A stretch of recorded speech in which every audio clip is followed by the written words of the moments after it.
Here they are. We have seen the Mermail deck in action plenty of time this weekend, and in particular there is one card that didn't really get to shine, which is the Statue of Torrent, because in the instance it was up against another water deck. I think it's pretty good against Dinkas. Yeah, no big fire monsters coming out of the hand. None of those Fire King Garunixes. I think he runs both copies, does he? From Dinka. And here comes the first interruption, though. An effect Veiler, unfortunately, is still going to be able to resolve that Dragoon, so doesn't quite stop the card completely.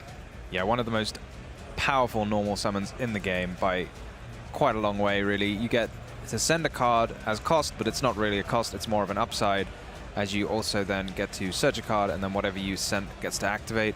And here we see that other very powerful card peeking at Dinka's hand, gonna take away any further interruption. Kind of a rough end, but he's not gonna go after. Yeah, oh, all right. It's not that good. Yeah, it's not talent, but I mean, you can tell his muscle memory kicking in right now. Oh, but the statue is discarded this time around. Isn't it easier now to get back? You just get it off the Marinsa Sling? Exactly. It doesn't negate any effects, the Marinsa Sling, does it? Or yeah, you can absolutely get it back. And oh, wow. Yeah, that's an incredible opener. I mean, you have mentioned it plenty of times. This deck is definitely not the control one. You go in, you can set up multiple totally awesome, go for the Coelegant, as Ed revealed to me, it's not actually pronounced Coelegant. Yeah, do you think he's not running it, or do you think he's just got it in his hand because he went to summon the Atlantean, the new Atlantean, instead of the Coelegant? So he's definitely running it. Must be in his hand. Yeah, and Nils is not playing the Mullen Glacier, by the way, so it's... okay. Yeah. Seems like a trend this weekend for most of our Mermail duelists. Yes, indeed. So that's a bit of a downside not drawing the Coelegant. That really seems like, you know, getting a few extra monsters from the deck gives you that extra Toad. So not quite as strong as we'd hoped. And the statue, whilst quite powerful, can just be attacked over with any normal summoned Fire King. Yeah, we know the Arvata, and obviously Extravagance is also a pretty good way to start things off. We can negate it with the Totally, but... what is this? Is like the Abyss Keeper, I think, right? Yes. Oh, I was thinking of Starboy, but it's not Starboy. It does something else, right? I think this is the first time I've ever seen Dinka read a card. Usually it's the other way around. Yeah. Oh, well, here we are. If you've drawn the Coelegant, then you can summon it with the Abyss Keeper. So I guess that's the purpose of it here. This is great. Yeah. Wow. Look at this. Yeah, what a find. Gets to summon the fish from end, and yeah, still accomplishes so much. I think this is the first time we've seen this card in action, right? Did he change his mind on the third fish? No. I think Dink is just reading it. Ah, no, okay, yeah. Yeah. I was looking down and yeah. So you can very kindly give back the Arvata that they were going to get back anyway, and summon a water monster from your deck. You can't use the Abyss Keeper as a link material, so we're not going to be able to link up into something further, but I think at this point he will get to the statue quite easily. It's just a matter of what else he's going to do. Can he make a second Toad? I think you can, right, with the new Atlantean XYZ? Not quite at the moment what we are going for. This is again another great addition. And yeah, definitely not the amount of reading we are used to seeing, but I mean, I can't really blame him.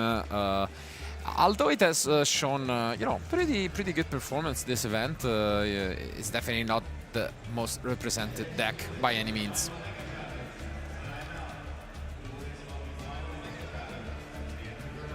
So no statue going to be summoned here since it's already been used. But instead, we just get another Dragoons, which is perfectly serviceable. Going to turn the Dragoons and Pike now, I guess, into Toad number 2. That's great. Yeah, there is a bit of a nuance, as you've mentioned, because we're going to have to find some use for the extra monster zone, because we cannot use it for a link summon. Does the Marincess link, is it one of those that needs to point to the monster it summons? Or is it one of those that can just summon anywhere? Let's have a little look.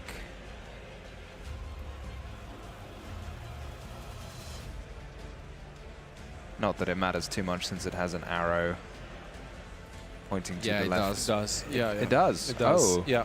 Yeah. Oh, I'm a bit... Oh, no, it's fine. You have to link it first, right? Because if you use the shark here, then you'll have a toad. You have to summon toad into that zone. It does work, but that zone was quite important, wasn't it? I mean, Oh, I guess this works still, yeah. You can just summon it this way anyway. They've got a surplus of options here. Yeah, this is so good. Again, one of the latest support in the updated version of Abyss Strike, we could say. Not quite the rank 3 that we were used to seeing back in the day.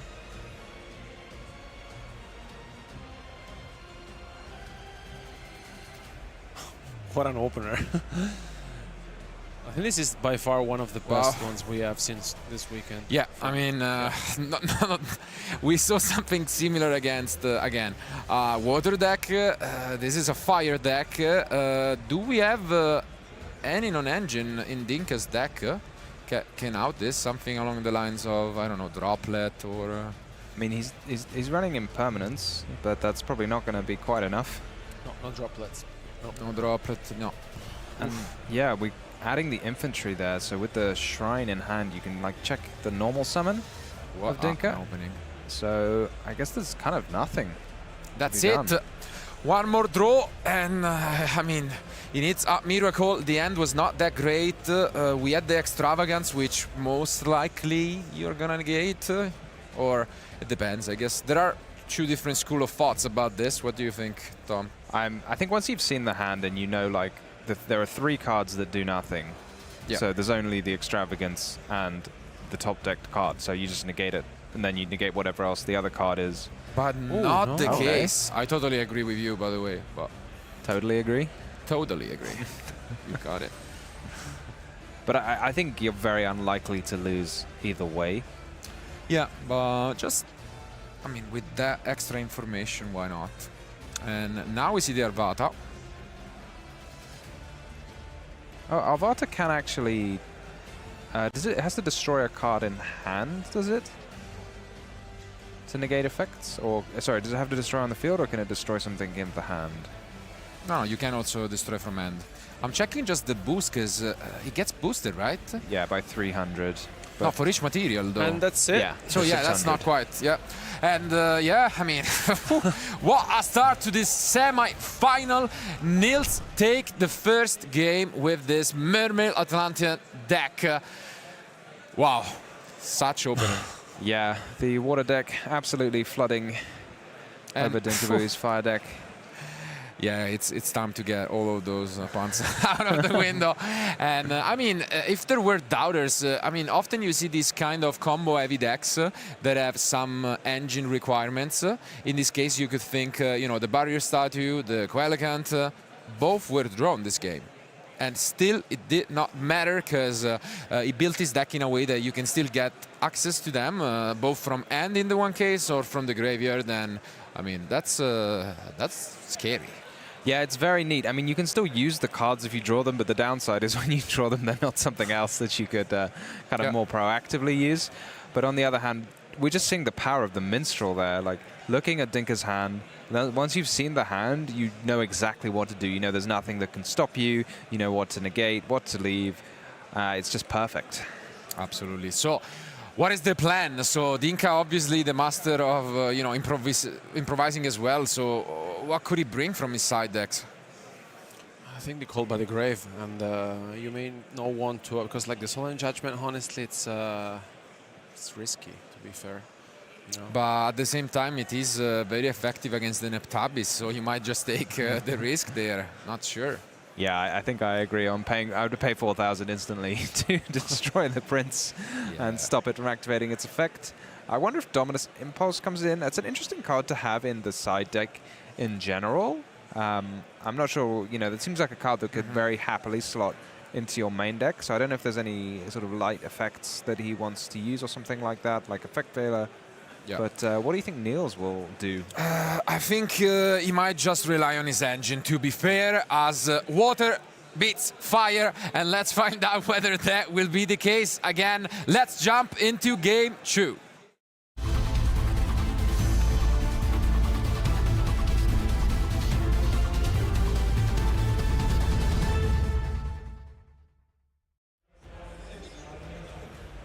Oh, he's made a nice little smiley face for us. Yeah. I think that's cooler than Dinka's arrow. I've never seen it before, so yeah, I'll give the bonus points to Nils. It makes your hand better. Ooh, and we drop already the Purulia, but we have the Ash to negate it. I like it. Even the hand traps are water and fire themed. Yes, that's great. I was wondering as to how much that hurts Dinka, but obviously if he's willing to Ash Blossom it, then it's doing something.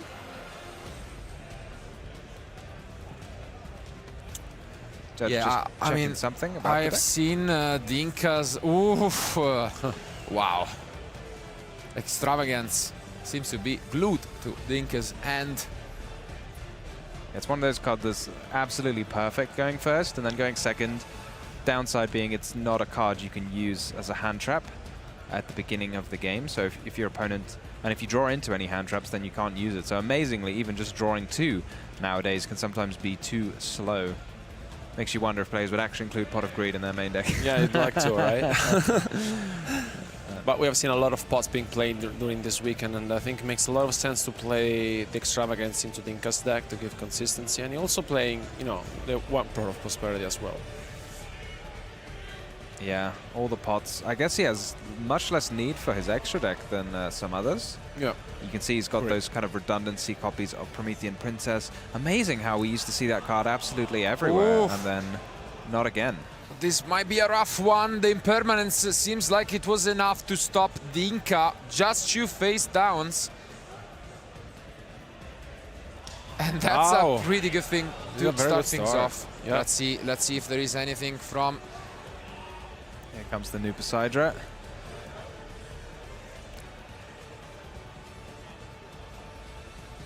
Oh wow, this can bounce face downs as well. This card is unbelievable, honestly, and it's such a great addition to the deck. And now also with the Dragoons being sent to the graveyard, then he will also be able to search another one. And yeah, the face down is set. Nils just clarifying the chain links here. A lot of the Atlanteans, I think maybe all of them are mandatory, so when they're sent to the grave, it does force you to activate them in a particular order, because mandatory effects must be activated on a chain before optional ones. But given there's 2 Atlanteans, you can use them both in any order you like, because they are both mandatory. Wow, imagine using this Minstrel on your opponent's, you know, after you've gone second, you still want to look at your opponent's hand. Still holding a decent fist of cards, Dinka. And this is going to resolve, it seems. Let's see. Yes. Is it? No, we are still thinking about it. Yeah, and it is resolving, and this is big. Once it resolves, again, it's one of those cards that reminds, you know, in a way of the Duo Drive. It gives you so much advantage. Wow, after coming this far, Dinka definitely with his back against the wall in this one. Yeah, 1 normal summon. You're right. It's a bit like you just add 2. I mean, would you rather have a normal summon or a rank 4 that adds 2? Easier to get to the rank 4, I guess, because you can get it with any variety of monsters. But as you say, like in the way you add 2, but also in the way that like it just often spells victory for the person who activates the card and successfully resolves it. Indeed. Do you think he was using the Minstrel or the Shrine there by discarding 2? I'm guessing the Minstrel because it was on top. Yep. And we take a look. We did set the impermanence, and that was sent back from the Poseidra. Yeah, we are now defenseless outside of this last face down card. Yeah, I don't know what magic it could be. I don't think there's any super powerful traps. People have been kind of going away from this idea of, you know, getting these super powerful cards off thrust. Oh, are we about to see the Poseidra extra deck monster now, turning all of his water monsters into a level 7? I was getting ahead of myself. Maybe we'll use the Abyss Trite in a second to rank up into Poseidra Abyss and then bounce the rest of Dinka's cards to his hand. Yeah, this is resolving. It seems like we did it the right one with that Poseidra, as Dinka is not really interacting anymore, and we do upgrade. This is unbelievably powerful, this card. You get to send a card from your deck to the grave as a cost. And it's basically Mistworm. Yeah, exactly. You've been playing a lot of 2010. That's your first reaction. Yeah, we're look at all these Atlanteans we're sending to the grave as costs. Bye-bye Prince. So we're going to be able to use that effect in a second. And then goodbye probably to a Dragoons. Oh, he's still got the statue in his deck going second, which is very ambitious. But yeah, of course. Yeah, I mean, I guess against other matchups, you definitely take it out. Maybe if your Dinka's deck is a little bit more, you know, on the grind side, and then if you think about it, it tends to set up a lot of monsters in the graveyard with the Garunix and the Ponyx, and then you can just summon the statue there, and all of those are shut off. And so why not? Makes sense to me. And yeah, I mean, this is gonna be a lot of damage. How much does he have on the field? 76, right? Well, yeah, if he gets the Coelacanth out of his deck right now, that would threaten last chance to 8,000. interact. Do we have a Dominus card, anything like that? It's been there this whole yes, time. It is. It is the impulse. So was really patient with it, but now Nils knows everything that's left. The Imperm is now live once again, worth keeping in mind. Absolutely. I guess there wasn't a time to use it on the Atlantean Shadow Squad, since Nils probably arranged his chain so that it wouldn't work. And is it just another copy? Yeah, looks like it. Yeah, he's not used the special summon effect, so I suppose you can just special summon it. And is it 2/6? Wait. 2/8? Oh, okay. But we're not going to do that we're not quite going yet. for that. Wow. I mean, you have the grave effect of the Poseidra. As you've mentioned, though, he just needs to be careful about that impermanence, which, you know, in the back of your mind might just be kind of like, oh, that card cannot be used, you know? And, yeah. And now it's actually back online. This feels like enough stuff to win through impermanence, but I guess we've got to see him play it out. Yeah, here we are gonna use the Marincess.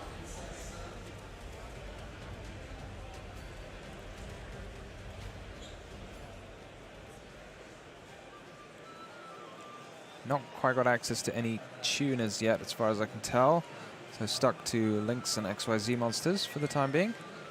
Do you think Dinka's thinking on the Marincess? Yeah, he's definitely thinking, which I think, you know, is gonna activate Nils' sense regardless, even if he lets it through. He will now probably think back to that impermanence. And yeah, you can tell Dinka is just trying to figure out if there is an optimal way to use it to just hopefully get another turn. Yeah, it can be one of those cards sometimes. It's quite a minimal effect, so sometimes you want to hold it until you find the best chance, but then you find there was never a good chance and your opponent just attacked you for 8,000 before you got a chance. So maybe you just use it now and hope, but... And yeah, makes sense. There it comes. And now finally, for Nils, Dinka is really out of responses, and let's see if we can get enough damage on the field. Oh, here comes the Minstrel effect, which doesn't often get used. I think you can send the top 3 cards of your deck to the grave, and I think it's a cost, so if you hit any Atlanteans, then you get to use the effect. And I was wrong, it is actually a tuner as well, so I want to see Trishula. I don't think it's in his extra deck, but...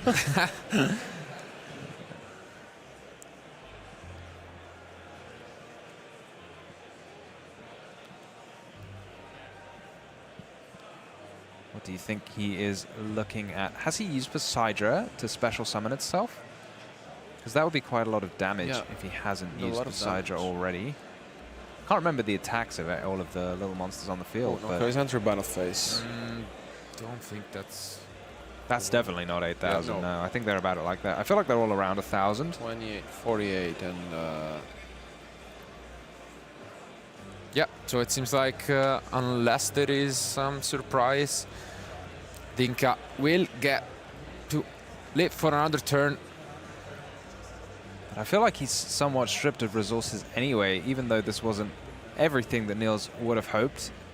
He knows exactly the hand. The Nibiru is going to come back during the end phase, but it's going to be way past the point of being useful.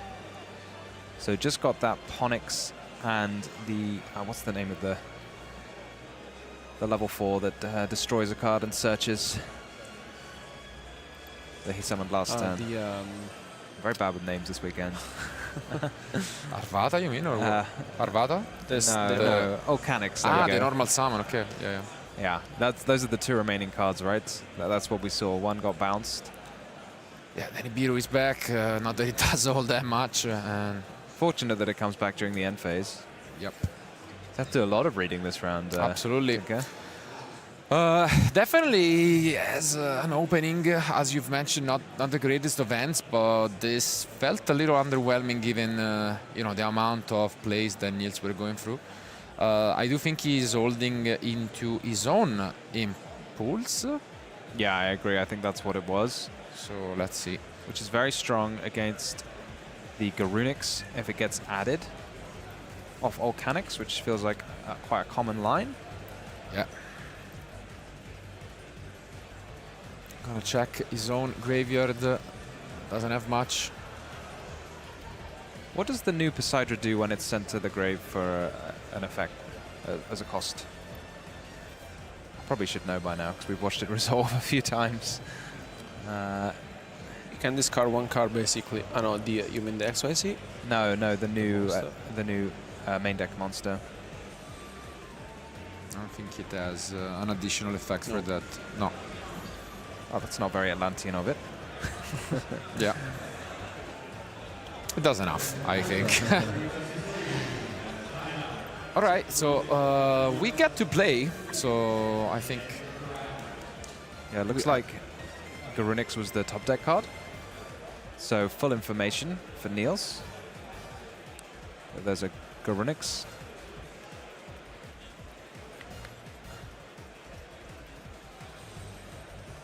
So definitely an opening again for Dinka. Now able to add his quick spell. Yeah, far more options Kyber. for Dinka than he would like to see probably for Nils. I think you can't really do this, right? If it's destroyed, it gets its effect. But is it destroyed, come to think of it? Ooh. And I think this was the card that... There was an Imperm, yeah. Do you have to destroy it? That's a really good question. Dinka seems to think you do. He's just put his card straight in the grave. Yeah. But this is going to trigger a whole host of Fire King effects. Unfortunately, it is mandatory. The destruction actually coming to cost Nils. Yeah, it's really tricky there because I think you really wanted to wait for it on the Garunix, but if Dinka was able to destroy, for example, the Volcanics, he might be able to make a chain in such a way that the Garunix would sneak onto the field without being able to be negated.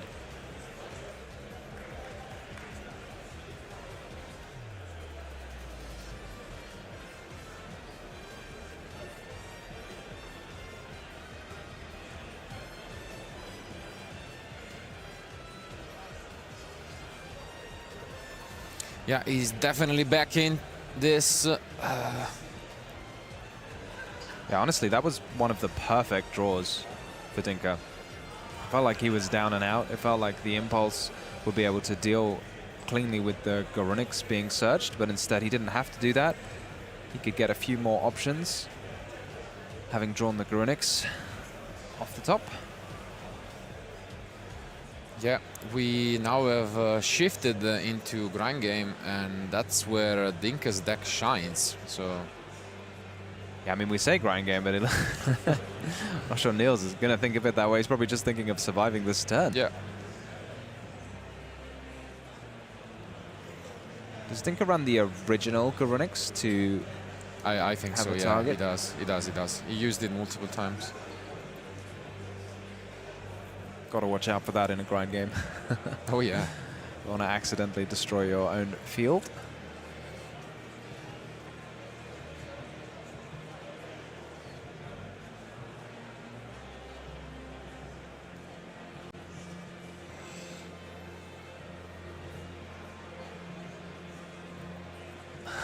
There it is. Oof. What a find.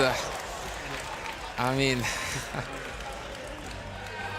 Here it comes. The crowd really enjoyed that. That's just Yeah. not something we've seen for a very long time. absolutely. But yeah, positioning does matter. And unfortunately, Nils did choose that middle zone out of the ones available for the Miracle King Neptabis. And he's going to get punished for it, possibly. So he's poking through his grave now. Maybe now's the time. Yeah, seems like that is the case. Not going to check the card even. Well, you don't need it. You have the Yeah. Sidra mean, coming out still. here. Yeah. Still. He knows what he wants to do. He's just Yeah, checking he hasn't okay. drawn the card he wanted to send. It's a spell anyways, so I think he's good. But he's already used the heavy infantry now, so what other interruption options does he have? You can make Shadow Squad. There's nothing that adds back from the grave, unless I'm not mistaken. So just bounce the Anima there. Yeah, so he's gonna have to just send a Teos.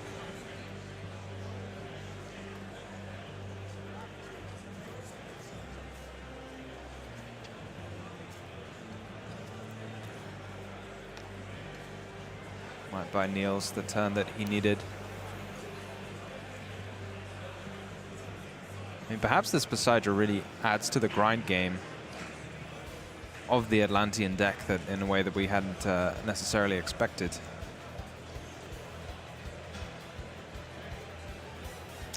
Totally, but now we are okay. Usually we see this with the Sanctuary during your opponent's turn, but it's good enough like this, and we are gonna dark hole the rest of the field away.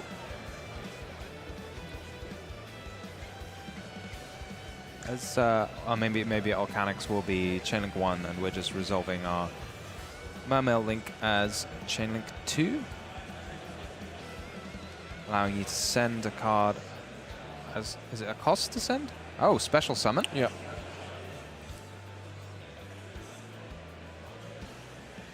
Yeah, I'll bring it up for you guys too. Thank you very much. This is a very niche card. I feel like it's not used super often. Yeah, and unfortunately he's gonna shut down the summon. Maybe not something that Dinka was expecting. Yeah, I can't imagine it. Yeah, because he's gonna be Chainlink 1 and Chainlink 2. So the statue comes down first, stopping that Garunix from hitting the field. And now we are holding that Prince Neptabis that we searched last turn. So Oh no, he discarded it during Dinka's no, turn, yeah, that's right. He did. I'm wondering what the set is. Is it a Fire King card that was searched, or am I Yeah. just forgetting? Yeah. Yeah, the Oh, quick it's the spell. Skyburn. Yeah. The Skyburn was searched. So we do have a lot of recursion available from Dinka. Yeah. And most importantly, a lot of resources gone from Nils. Yeah, for sure. And the Garunix, when it's destroyed, right, it gets it lets you re-summon cards equal to the number of Fire Kings that were, well, I think materials it Yeah. had. But I think that was a call by the grave off the top for Nils. Yeah, so that's what he Ooh, drew into. this could be very important. And it's again the Poseidra. And this is going to instantly force out the Skyburn. Otherwise, that Garunix is going straight back to the extra deck. Nils patiently holding on to his trump card there, the Call by the Grave. This is Whoa! big. That's a big ask, especially because I think that was the only activation. And yeah, you can see Dinka really not happy about that. What a clutch draw that Called by the Grave was. Oh, but but no target. It does no target. Ha! never mind the kind of an anticlimactic ending when this call by the grave seems like it could give the game to Nils. No more target, we are going to game 3. Wow. Yeah, that was very back and forth. I feel like my mind is going to that first turn for Nils and wondering if there was any way to put 8,000 damage on the field. I'm sure that'll be something we'll have a look at later in the analysis, but absolutely crazy game. It looked like Nils kind of had the game. He had everything that he wanted. He looked at Dinka's hand. He could see everything, but a very useful draw for Dinka there, and straight back into the game. I mean, very consistent from him, honestly, to stay into this game. And then, as you mentioned, Tom, maybe it would have been interesting to understand whether Nils had the chance to close that out, or if he just preferred just to go for that line. But now we are into game 3. And yeah, we have a football-related saying in Italy, gol mancato, gol subito, which means when you miss, you know, a goal, then your opponent is gonna score a goal back, and it is what he needs to be afraid of, because you know, cars might always be on your side, and although obviously he still has a great advantage going first with his deck, you never know, you know, and a chance is something you really don't want to play with, so we'll see. But definitely Dinka, I think, yeah, is gonna still ask for some more cards to read. Maybe wanna adjust his side deck just in case. Could it be? I'm just thinking a Lancia, maybe? That's exactly what I was thinking. Would you put it past Dinka to just be mind gaming his opponent? It's like, can I read this, please? Yeah, I mean, I don't think that's the case, but yeah, I think definitely he's just trying to optimize. He wants to play the game. That's what probably this matchup until now has taught him, is that when he gets to play the game, it seems as if he can still find openings and get there. So maybe Lancia just doesn't feel great, but could give him a chance to play the game, to live a turn, you know, and if that is the case, I'm sure he'll bring those in. But regardless, guys, there are about 13 minutes left, and only one of these two amazing duelists can advance to the finals and have a shot at becoming either a first-time YCS champion or claim his second YCS title. What a story this is. Don't miss out on this third game. Let's go to the table.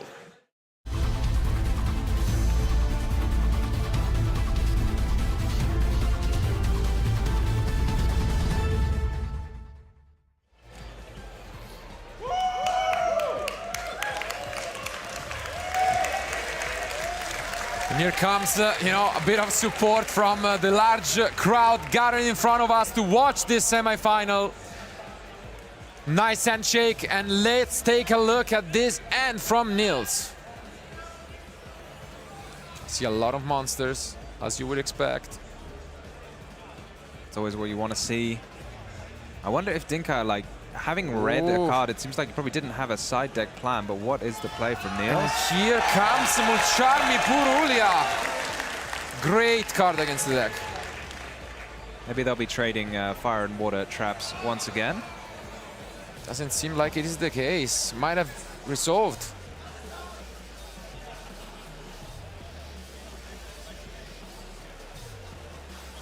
What will be it? Will it be that all-powerful Atlantean Prince? No, it is a Poseidra. Theus? No, it is Poseidra, and it's gonna allow Dinka to draw quite a few cards depending what he wants to go for, and there are more and more interruptions in the end from the Fire King player. Let's see what he wants to do though. And here comes an Ash Blossom.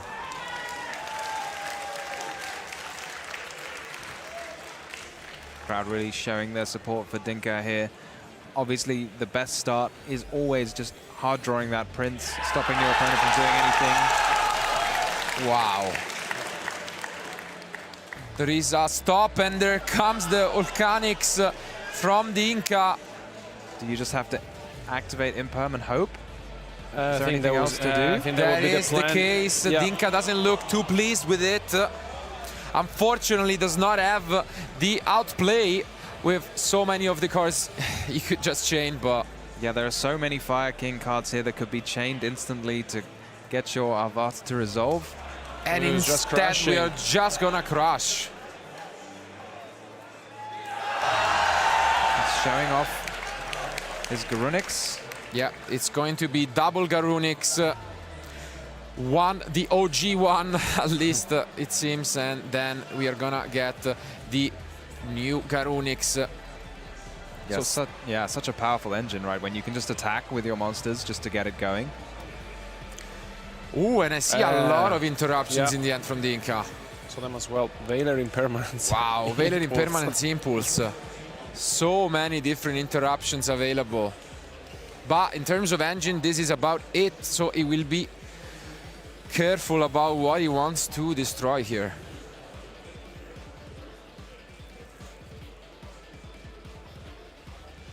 He's got an option of 3 Fire Kings, I suppose. The Arvata, the Ponix, or another and level 8. He's the Ponix, taking the safe route, it seems. He knows that, I mean, there is no way he is just gonna lose out given the amounts of interruptions that he has. So why not just play the long game? In terms of rank 8s, are there any rank 8s except Garunix? I'm just wondering if there's any super cool rank 8s that we're going to see here, but it looks like... Yeah, it's the only one, is playing. But still, I think this is more than enough, and look at this. Yep. Yeah. We are just gonna pass back, and then we will be using the Ponix. This looks great, honestly. How can you fight through Valor, Impermanence, and Impulse? Yeah, it's such a big ask. Seems like a massive challenge. Here comes heavy infantry. Is in another. Yeah, Poseidra once more, but there are so many different interruptions from the Inca available. Is destroying Fire King really the best thing to do? I mean, it's mandatory. Yeah, you have to. Yeah. Okay, seems like it is going to be the original Garunix.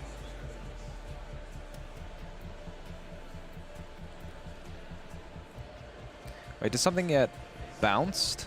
Yeah. So maybe you hope to hit the Imperm here. Absolutely, like it happened in the previous game. But it's gone back to... I mean, it would be either, right? Either would go back to the hand.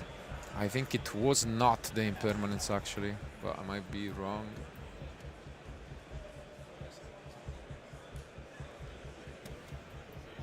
Yeah, you can feel the tensions. Only 8 minutes remain. Only one of them can advance. Yeah, I got so wrapped up in the duel, I wasn't looking at the clock at all. Dinka did have to sacrifice 2,000 life points last turn to get his engine going. And here is gonna slam down this Impulse. Oh! Oh! But, oh. Here comes the normal summon prince. The other Neptabis. And also, let me check, because... No reaction from the crowd, so I'm guessing they might be a little bit partial to Dinka's team here. We also have the Valor in hand, right? Which we cannot use anymore. Or yeah, because Impulse was used from the hand, right? Yeah, I think it was used from the hand. So we know the card in hand must be... so the last set is Impermanence. Yeah. Nils doesn't know that, but... That's the one. What else could it be? I suppose a Skyburn, but Skyburn would be flipped immediately, right? You're never going to let your opponent activate the Prince. So I think Nils can have a pretty good guess that that is a set Impermanence or a bluff. Yep. And yeah, it's going to be a close one for sure, but now it's looking more even. And yes, we do see the Impermanence, but I think he's out of interruptions, right? Because it's only Ponix and Valor in hand. Yeah, that's it, exactly. Yeah, he's out of it. Wow. So it's depends on Nils and how he can play through this. It's oof. Let's see what he searches. Yeah, here comes the Dragoons. Only 6 minutes. It's gonna come down to the wire.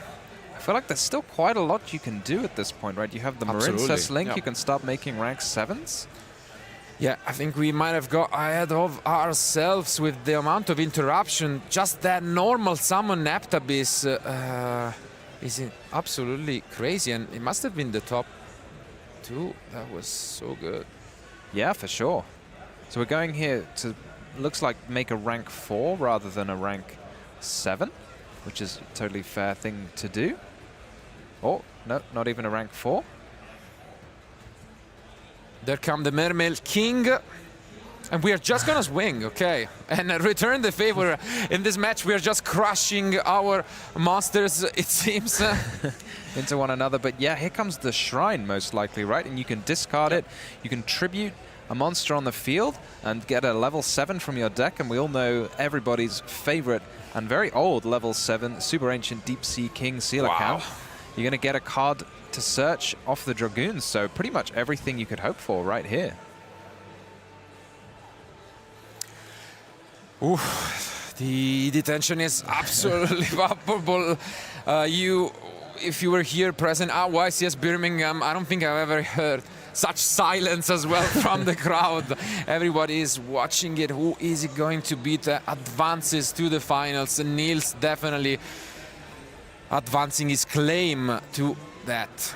Yeah, he's getting an army of a full 4 fish monsters here. That's normally quite a good thing to do off the Coelacanth.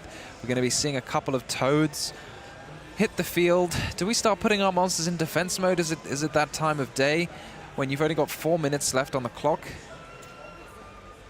It is a consideration, but at the same time, we still are ahead in terms of life points. Yeah, it's going to be a bit tough to lose out on that. Yeah, easier to stay that way when they're in defense, though. But you never want to get too far ahead and put your monsters, yeah, because Toad only has, well, 0 defense, I think, right? So you don't want to let it get attacked over too easily.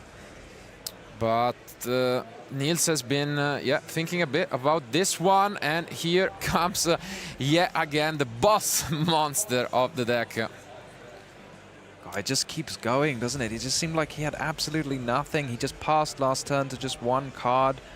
Was that a pass to Dinka, or is he just sort of motioning towards his deck? Not done. He is not done. He's still got quite a lot to do. He's still going, and no, it does pass. Wow. So in the standby phase, we are gonna bring back the Garunix and force out this totally awesome. 1 more layer of defense. Does the Toad activate as well to add back a card? Don't want to miss that in the flurry of chains, but adding back an infantry here would be a very good thing to do. Dinka's just resolving everything. I mean, I suppose perhaps the players are going a little bit fast because there's time left on the clock, or do you think he's just missed the effect? But I mean, I'm getting worried a little bit here because, as you're mentioning, he's playing super fast, but he's back in a good spot. It seems as if Nils maybe was going too much on autopilot mode in the previous turn and wasn't quite able to, you know, make the necessary field. He knew about pretty much the entire end. This is all known cards. Yeah, here comes the Garunix. And here comes the Garunix from Dinka, clearing everything. Wow. Got to keep in mind, though, the Poseidra can still be used. Yep. Discarding a card and special summoning a bunch of monsters. And here the defense mode position is going to come in quite clutch. 1, 2, 3. Can you clear the wall of monsters? Plus the Atlantean Prince going to summon another one from the grave. And we're milling for the Minstrel. So many chains being resolved here. You don't need to go like at the super fast speed if you can play at a normal speed, but he wants to make sure Dinka gets his fair shot. Yeah, I mean, fair play absolutely by Nils. He's really playing super fast, and yeah, it's not obvious at all. Yeah, he's going to have a small army of monsters in defense mode here. And yeah, immediately Dinka just replies with a play of his own. Does Nils know he's ahead on life points? Yeah. I'm sure he's playing like someone who wants to get to his next battle phase. But here we go. Dinka summoning a few monsters back. The Garunix can summon itself back, can it? I guess so. But yeah, how do you just clear 5 monsters having already used the Garunix? And I think we are just entering battle phase here. So attacking over 3. And can we find any way to push even more damage? In end, we do still have the Skyburn, and we are gonna move to Memphis 2 real quick, make the Princess, and pass back to Nils. Wow. Not even bothering to use the Princess, but Nils still got a couple of cards left in his hand. He's drawn the Abysteus. Oof, drawn Abysteus. Valor cannot be used due to the Dominus Impulse, so he's free to keep on adding, and you can see Dinka really not happy about the situation. Do we have a target? We don't have a target! Oh. And there comes the Princess. Is that going to be it? This could totally be it! Here comes Garunix. 20 seconds left, but that's going to be enough. Just needs to attack and attack. Oh my, what an ending. Unbelievable, unbelievable ending. What an ending to this semi-final. Dinka really is the man. What just happened? What did we just witness? It was an unbelievable top 4 match. Wow. Yeah, that came really down to the wire. I mean, congratulations to Dingy. You really had to keep his head on straight there when there's only a few seconds left. Not do anything you don't need to do, but also do enough to win the game. Yeah, I mean, it was an unbelievable match, and honestly, I had never heard like this much silence in the venue, to be fair. Yeah. Like during a future match, it was like the tension was palpable, but in the end, Dink advances to the final with his Fire King, and it's one match ahead to become the YCS champion. Yeah, it's going to be, I believe, his 3rd YCS finals gets to play in. He won 1, he lost 1, and now he's got his last chance after also having an insane season where he won the German national championship. So this could be his 3rd title overall, but what a player he is. Obviously, we've got a chance to, and I've got a chance to interview him in the last round, and yeah, he's just an absolutely insane player. He mentioned that he didn't think the deck was gonna do that well, but I mean, if it looked as if he had a really good matchup against Ryziel decks, I really thought that this was gonna be the ultimate test, that water deck, that explosiveness, as we have seen in game 1 with that ending field, but he managed to make this comeback. Wow. Yeah, I mean, it just had the grind game. It's so rare to see decks when you let the water deck combo off. It just seems like most of the time it just crushes other decks. But I guess at the end of the day, if your grind game is so strong that your cards can be destroyed, whatever, and then they just come back on the next turn. No, it was incredible, especially because like we saw Nielsen in game 1 how well he piloted the deck, and also we have to say that in game 3, besides, you know, Dink had a lot of interruptions at the end. We thought for a second that maybe Nielsen was able to come back, and then another comeback from Dinka. So it was an unbelievable match, to be fair. Yeah, it was crazy. Maybe, I mean, some of the emotions in the end costed a bit. We have mentioned it, that outside of being a phenomenal player and so on, Dinka is used to just playing on stream. He literally just did in the previous round, and that is not the case for a lot of the players. It always had that extra level of difficulty, and I gotta say, especially in these last remaining matches,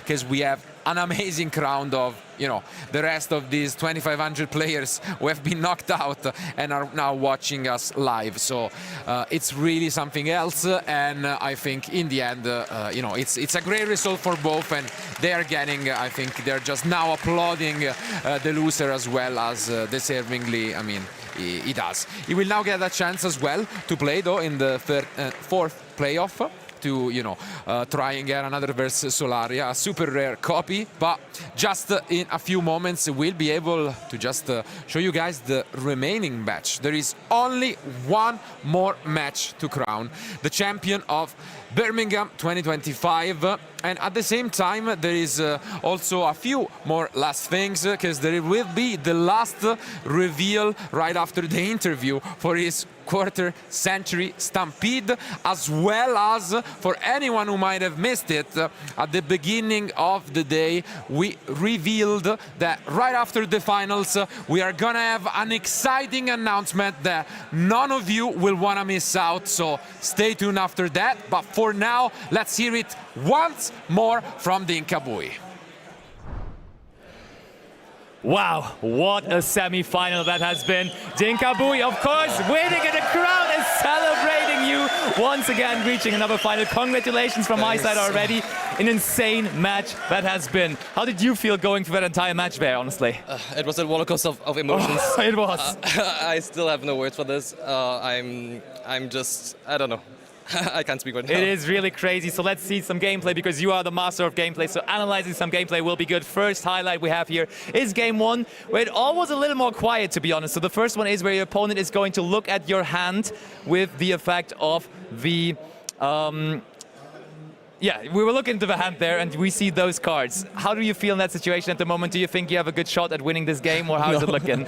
No. After he pitched this Shadow Squad for Minstrel, I Oh, yeah, the Minstrel, of course. I pretty much know it was over. Yeah. Yeah, and then we can immediately basically go into the second highlight because you had no more way of stopping him and he just went into more and more of a pretty big combo. And we see he actually is going to banish the Avatar there, and then funnily enough, he does go for the Abyss Keeper to bring out the Coelicant he has in hand, which is giving him a sign that he drew that. Yeah. But still, if he gets it out some way, he is going to have a major combo, and therefore you couldn't really do a whole lot about it. And actually, did you practice against the Merman matchup at all, or were you just practicing against the other decks instead? Not really. I played it back then when the new support did not was announced. Fair. Without the Poseidra. So I knew how the deck functions. Fair. Yeah. All right, but then last but not least, from game number one, we do then have the interesting decision that your opponent decided not to negate Pot of Extra against. Did you expect that? Because he kind of gave you a shot of getting some more cards going, right? Yeah, I really thought he would have negated that.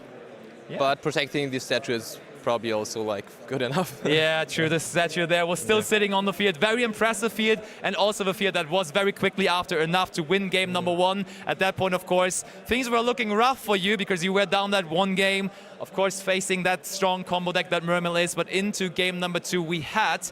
And game number two started very quickly. The crowd was applauding because Nils had the Perulia, which is honestly the best Mulcharmy probably against your deck. Yeah. But you had the immediate answer to it. Tell us from your perspective, is Perulia the best Mulcharmy against your Fire King deck? Perulia and Meowth are both pretty good. Okay. Perulia probably a little bit better.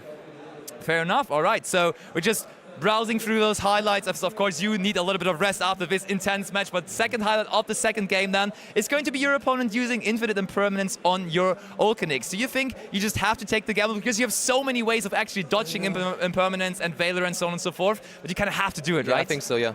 Yeah, you don't get a better spot. Yeah, you don't really get a better spot, and you did pretty quickly after just pass it over. So highlight number 3 from that second game we have again here, and your opponent just...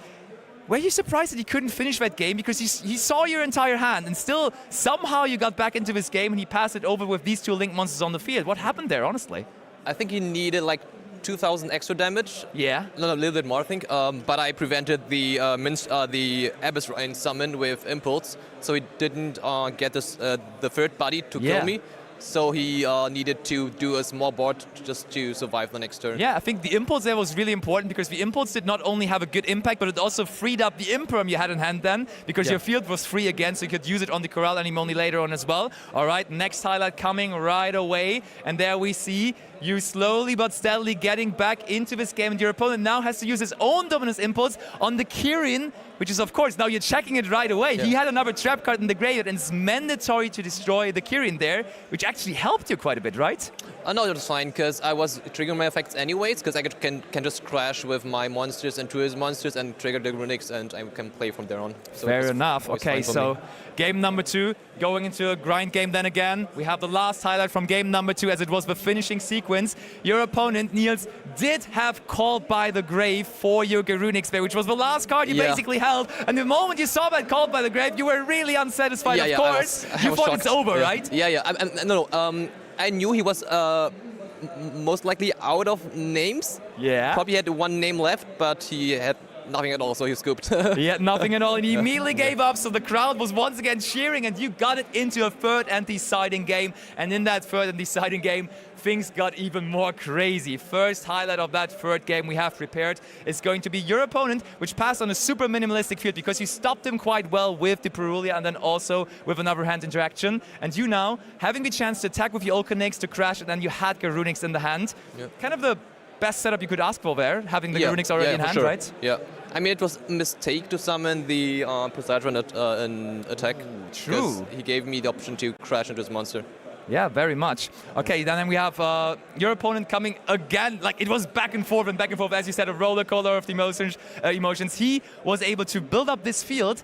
Did you expect him to do this field? Because actually, you had Garunix in the graveyard, right? Yes. So that was a little weird because he immediately would be forced down the standby phase to then interact with the Garunix. Otherwise, he just gives up his entire field. Yeah, yeah. I mean, he just needed to stall out the missing time because he was ahead in life and he could spam a lot of bodies during my turn.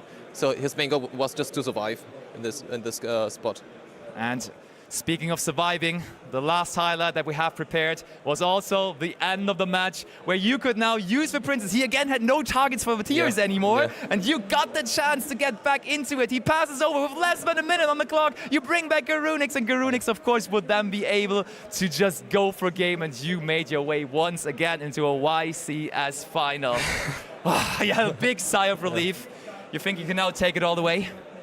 I don't know. It's 50-50, I guess. As per usual, as always, 50-50. I'm wishing you best of luck. We're going to see you in the finals. I know everyone at home is excited, but for the moment, over